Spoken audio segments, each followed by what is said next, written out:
to Authortube. So I'm going to answer these simple questions so you can find out a little bit more about me, and then hopefully we can network and talk and collaborate and inspire and encourage each other. Okay, so the first thing is, how did you find out about Authortube?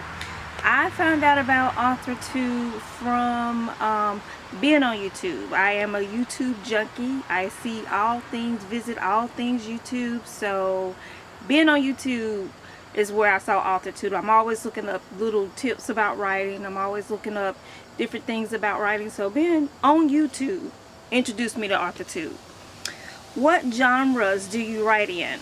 I currently write Christian fiction. I do feel like I have a non-fiction or a few non-fiction books brewing somewhere inside. So hopefully maybe I can get to that. For writing tense, point of view, category of story. The book that I've written is written in first person. I kind of like that. And it is present, past tense type situation. It's kind of hard to explain, but I hope it makes sense when you read the book, or if you read the book. So first person is my go-to right in. Are you a plotter, pantser, or plantster? That really depends on what day of the month it is. Some days I am super organized and I write as such, and then some days I am just flying by the seat of my pants and I'm looking to write anything. So it just depends on what day it is, and I guess that would technically make me a plantster, but I think I'm more of a pantster than anything. I do like to have things organized in my mind before I actually start writing. I rarely do an outline. I do like go through and title chapters. That, I know that doesn't make sense really, but I do go through and title chapters. Down the line, I kind of have an idea, a broad idea of what the beginning and the ending of the book is going to be, and so then I just go down and title chapters. And if you want to call that an outline, then that's my outline. And then according to that title, I kind of reel everything in under that title for that chapter. Now, because I do write Christian fiction, a lot of times the titles may be Bible verses, or they may reference Bible stories. And so it makes it a little bit easier with me knowing that story or that parable or whatever in the Bible, how to write out that chapter. I hope that makes sense. Are you self-published, published, or yet to be published? My first book, which is Stained Glass, it is a self-published book. I wanted to self-publish that book myself. My first book, I wanted to be able to do it all. I wanted to do the cover, I wanted to do the jacket, I wanted to do the formatting, I wanted to do everything. I did everything in that book but the editing. I am a newspaper editor myself, but I don't think it's wise to edit your own books. But I am self-published. You can find my book on Amazon. It's Stained Glass, and it's by Elam. I'm still working out this name thing. I think I would want to write my fiction books under Elam, and then my non-fiction books under Bridget Elam. Still trying to work that out. We'll see. Okay. And also, and I did start my own publishing company to publish my work, my own book. And hopefully, you know, if the time comes, I can help someone else with their publishing needs. I would like to be more like a hybrid publisher where I help you develop your book, editing, book cover, formatting, all of those things, but then after that my hands are off and help you get started or help get your book birthed, and then you pay the child support. That's kind of how I wanted to be for that. So I don't necessarily want to recoup any royalties or anything that you would get off your book. My fees are just up-cost fees. So let's see, when did you start writing? I mean, I think all writers say this. I was writing once I was a very young girl. I asked for a typewriter when I was 12, and I've been just tic-tacking ever since then. It took me forever to actually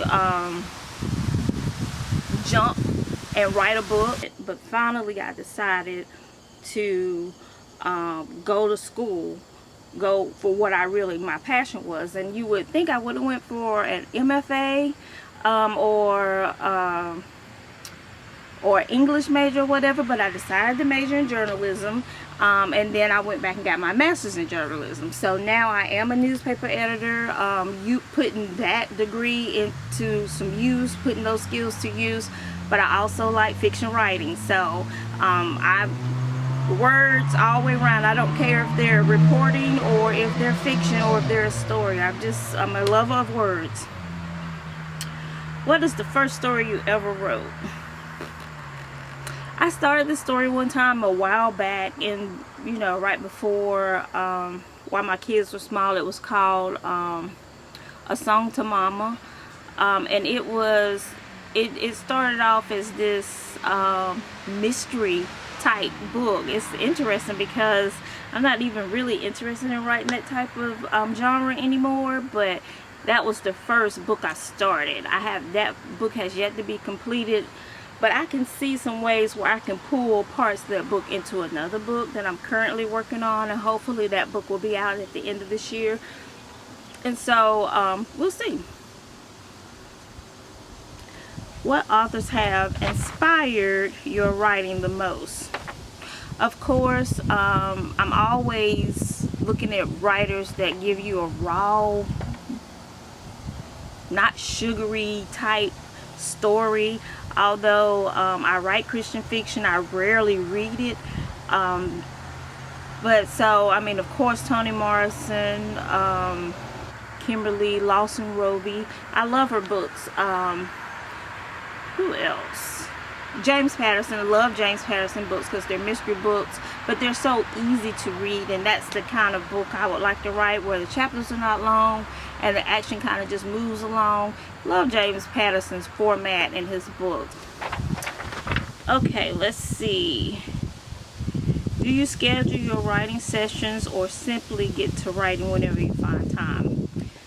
When I did Nano in 2017, which is where my book Stained Glass actually came from Nano, I was a little bit more regimented, and I wrote every morning while it was still dark, while the house was still quiet. Do you type on a computer or typewriter, or write everything out by hand, or use a blend of those?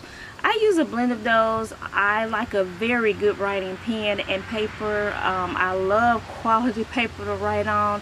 And so I feel like when I just start writing on paper, my creativity flows a little bit better. So I always start writing on paper or with the pen, and then I get to the computer to finish it out or to retype it or whatnot. I rarely start a chapter on paper and then finish it on paper, but I always start to write by hand because for whatever reason that causes my creative juices to flow, and it just kind of helps me out a little bit. And where do you write in general? At one point I had an office in the basement of our house, and because I'm so environmentally aware, I found it very hard to write in the basement because the temperature was never right for me. It was always, I moved my office to a corner in the kitchen, believe it or not, and right now that's my writing space. What are you looking forward to now that you're a part of Authortube? I really am looking forward to the networking and the camaraderie. So that's what I'm hoping to get out of YouTube. I appreciate you watching this video. Hopefully you learned a little bit more about me. Whatever questions you may have, put them in the comments below. And, oh, I think there was a question in here that I might have skipped. It said, what Authortube related videos do you expect to have on this channel? I'm hoping to help people get over the mental block that causes writer's block, and just work through that on camera in a community. That's what I hope, to work through the whole getting out of your own head type thing, and work through it with myself and with the community. I think I answered all the questions. Great. Thank you. I hope we can collaborate and do all these sorts of things, and I'm looking forward to questions, and hopefully I'll be really responsive about answering any questions anyone may have. Talk to you later, community. Bye.